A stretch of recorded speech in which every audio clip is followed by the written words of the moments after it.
Hey, I'd like to welcome you to another episode of the Mission Matters Money podcast, your source for all things money. My name is Adam Torres. You can follow me on Instagram at AskAdamTorres. Keep up with my book releases, book tour schedule, signings, all that other good stuff. Always love to connect with you there. And as always, if you'd like to apply to become a co-author of one of my upcoming books, just head on over to the website, missionmatters.com, and click on Become an Author to apply. All right, so today I have Julie Murphy on the line, and she's president over at JMC Wealth Management, and she's also author of Awaken Your Wealth, Creating a PACT to Optimize Your Money and Your Life. Julie, welcome to the show. Hi, thanks for having me. So I'm excited to get into your book today, Awaken Your Wealth. But before we do that, let's get a little bit further into what you're doing over at JMC Wealth Management. Tell us a little bit more about your practice, please.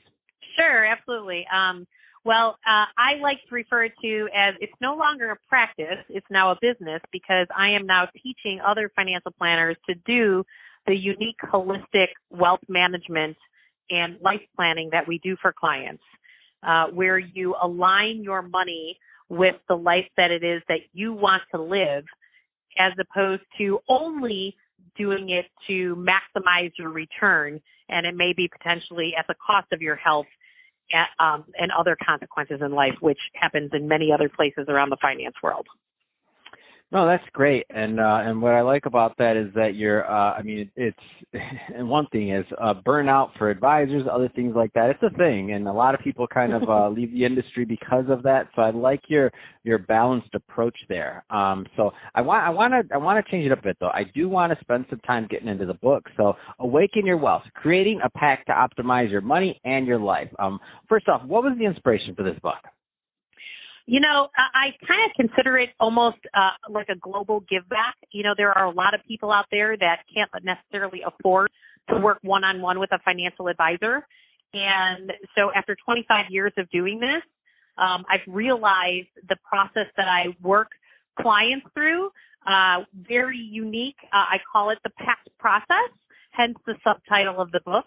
And PACT stands for, the P is, picture the life that it is that you want to create today, not yesterday, not tomorrow, not what your spouse thinks, not what everybody else thinks, but what you think and what you dream of today.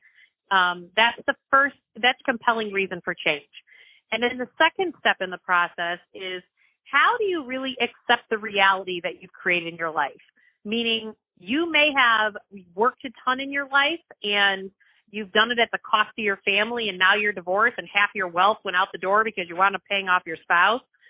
It could be the fact that you didn't make enough money because you really were the coach on, you know, all your kids' teams when they were growing up, and now you don't have enough for retirement. You got student loans to send your kids to school.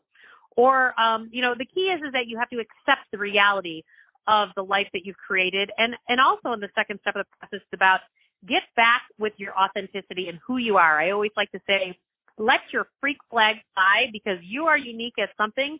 And so many of us have lost that in our lives because we've chased the almighty dollar to live a lifestyle that we didn't know how to get ourselves out of because we've pigeonholed ourselves there. And then the third step in the process that I walk clients through is, and people in the book, is about that you really have to make you have to choose change. You have to make that choice to actually shift your life. And then the last step in the process is taking action. And the finance industry and many other financial planners, really all they do is, say, hey, here's these action steps that you need to do. And I think it's missing all the pre-work and all the strategy beforehand. And this is what the book is about. And it gives stories and examples and everything to walk you through that process so that you can get to a healthier, more wholesome, and what I call living your life from a state of real wealth from all aspects of your life, not just financially. So when I look through the book and I think about it, and I think about your take on this, what I like about it is that, and I've seen this more and more. So the financial industry at one point, it was looked at. I don't think a lot of the coaching and a lot of the mental aspects and other things that are necessary when we think about what make up our overall financial picture. It's not just spreadsheets. It's not just an Excel sheet. And so when I look at your book and I see the Dalai Lama, I think it's the first. This is the first I've seen couple hundred probably in my lifetime, finance books of various types, and on financial planning, otherwise, whatever. Some were technical, some were more inspirational. I think it's my first Dalai Lama reference. Tell us a little bit more about that, please. Yeah, absolutely. So what I started to realize is that there are a ton of books about how to improve your finances. There's also a ton of books that are all about your spirituality and money and being abundant and prosperity. And this book is actually the blend between both of those worlds, and it's the bridge. And there's nothing else out there like that. When I've worked with my branding people and my marketing teams, they're like, we can't find anyone else that has, there's the ones in the finance camp and there's ones in the spirituality camp, but there's none of them that really blend those two worlds together.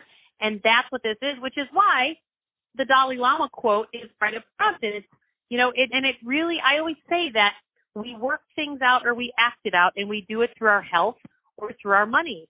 And the Dalai Lama actually really states that very well in that quote, in the fact that, here in the Western world, we spend all of our years making all this money, and then in our later years, we use that money to help us with our health. And we ignore our health all along the road. And you can even see this with, things that continue to happen in people's lives. Mm-hmm. No, I love it. And I think it makes perfect sense. So that being said, give us one of the, and not having you choose from all of your stories, but what's one of your favorite stories that you tell in the book? Absolutely. I have one of the stories, it's actually the story that I ended the book with. And it was, I had this opportunity to work with this person who, worked hard, provided for his family his entire life, and he finally retired. Had a tough time at 65, actually retiring. He had plenty of money. They had gotten the inheritance from, their parents. They saved their own money. They were very fiscally diligent throughout the years. But something was missing. And, in my first book, I talked about how my work with Deepak Chopra, that 50% of my male clients have developed cancer around their hip area between ages 55 and 65. And Deepak Chopra would say that a cancer cell develops because that cell has lost its sense of purpose. And I started to look at my client base, and I started going, how did all these guys at this age lose their sense of purpose? Mm-hmm. And what I came to realize is that every one of those gentlemen who developed cancer, whether it was colon cancer or prostate cancer, it all was tied to that they got let go or lost their job, not by their choice. They were not emotionally ready to shift. And other circumstances caused the shift for them.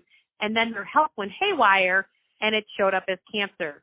So the story at the end of my book talks about this gentleman who had worked his whole life, retired, and, I share that story with many of the gentlemen that I work with. And he then started to, do adjunct professor work and feeding his soul, because he was teaching what his life work was. And that was feeding him on some level. And then all of a sudden he came up with this really rare cancer, that 97% chance that he was going to be dead within 2 years. And I said to him, well, all I know is since the day that I met you is that you really love where you grew up in Central Illinois, and you own the birth home that you and your brothers and sisters were born in. And there's something about, you grew up around farmland, you're very much into health and fitness and organic farming. And even the fact that you told me the story how you're helping the guy out down the block in the far suburb in Chicago that you live in, and he goes and he helps the guy do his farming because it's a local little organic farm. I said, you need to go create that space in that birth home and create something new. You need a new adventure. Like, you get busy living or you get busy dying. And he decided to entertain me. And he went and started checking out, and he goes, Jewel, to actually get my birth home done the way that I want to do it, I want to keep its integrity intact, I would have to put like $500,000 into it, and the house will never sell for more than $250,000. I said, you have $5 million. Why does it matter? If it extends your life, who cares? He goes, it's a bad investment. And I said to him, I go, you've made good, responsible, fiscally sound decisions your entire life. It's okay to go off the tracks. And I'm telling you, it will be the best cure for your cancer. He is sitting here now, 7 years later, spent $500,000 on the house in Central Illinois, and he is thriving, and he is that rare statistic of that 3% that didn't die from the cancer that he developed in his system. And I swear it's because he aligned with his passion and his purpose today, because he decided to keep living and find something that makes his heart tick instead of his ego mind and doing the fiscal responsible thing, because financially he's still totally fine. And it is feeding his heart and soul like nobody's business. And they now live there 6 months out of the year down there and 6 months out of the year up here in Chicago. And it's beautiful. Oh my gosh, that's amazing. That story just made my day. I love it. And it's a great, and to everybody listening, just throwing this out there, he was already financially okay. He was all right. I mean, this is a money show, so I'm just throwing this out there. Like, it wasn't going to break him. He didn't go out there and just buy the most expensive car when he couldn't afford the car he had right now or whatever to make him feel better, because that's just momentary. And then you get that buyer's remorse and other things. So just to be real clear on that story, but I love the story. It's an awesome story. And it's true. I love it. And to me, to restore that house and do that thing, I mean, it's just amazing. So Julie, that being said, I can get into this. I mean, I looked at some of the rest of the book, and I mean, there's a lot of great stuff here. So final question. So 2-part question. Sure. Number one, if somebody wants to learn more about what you're doing over at JMC Wealth Management, and what are the right types of clients and people that you work with typically, number one, and then number two, what's the best way for people to reach out and to learn more? Absolutely. So we have different advisors in our office that help people at different entry points. One of the things that was really important to me as a firm is that we had people in different life stages that can help people regardless of their starting point, because I found there is a huge need in the marketplace to serve people at different asset levels. And so we have people who will help people in their 20s, their 30s, 40s, 50s, 60s, and retirees. And there's different advisors that can help you at different levels, and because that's their expertise and their niche. Because a lot of advisors out there in the marketplace have this minimum assets under management before they'll even talk to you. And the reason we're able to do that is that we actually just charge a consulting fee for our time. And so it really doesn't matter how many zeros you have. We're not going to judge you on how good or how bad that you've done financially thus far. We're here to help you from where it is that you're starting from and to build you to the next point to where it is that you want to be. And certainly you can get in touch with us at jmcwealth.com.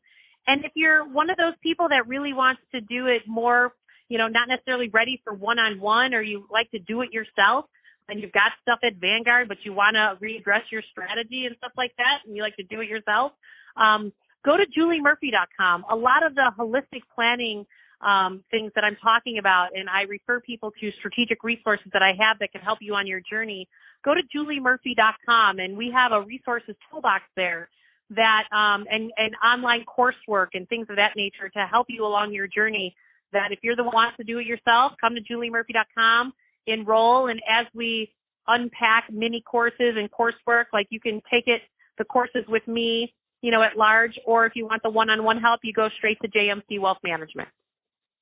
Fantastic. Well, Julie, it's been great catching up with you again on the show and getting further into your book. And to the audience, as always, thank you for tuning in. Hope you got a lot of value out of this. If you did, don't forget to subscribe to the podcast, leave a review in the Apple iTunes store. If you're watching this on our YouTube channel, Mission Matters Money, definitely give us a subscribe there, but leave us some comments in the video. Love to know what kind of projects and things you're working on. And Julie, thanks again for coming back on the show.